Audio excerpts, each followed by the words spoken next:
Hi friends అందరికీ. మిమ్మల్ని ఎవరైనా సరే బ్యాటరీని ఎవరు కనిపెట్టారు అని క్వశ్చన్ అడిగినట్లయితే అందరు చెప్పే ఒకే ఒక ఆన్సర్ అలెగ్జాండర్ వోల్టా.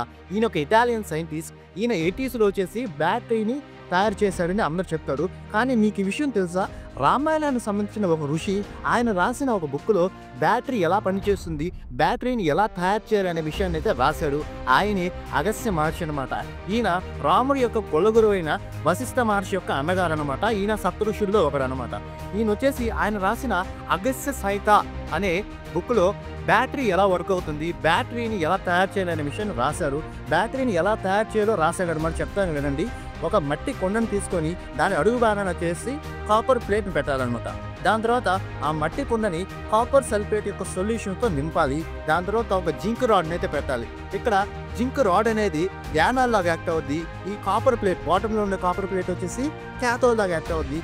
మధ్యలో వచ్చేసిన కాపర్ సల్ఫేట్ సొల్యూషన్ ఎలక్ట్రోలైట్గా యాక్ట్ అయ్యి ఈ మొత్తం థింగ్ వచ్చేసి మాకు బ్యాటరీ లాగైతే పనిచేస్తుందని అప్పట్లోనే మనకి ఈ అగస్త్య మహర్షి ఆయన బుక్లో అయితే రాశాడు. దీని విషయం చూసినట్లయితే మన భారతదేశం పాతకాలంలో చాలా అడ్వాన్స్డ్గా ఉండింది. అంటే రామాయణ కాలంలో చాలా అడ్వాన్స్డ్గా ఉండింది.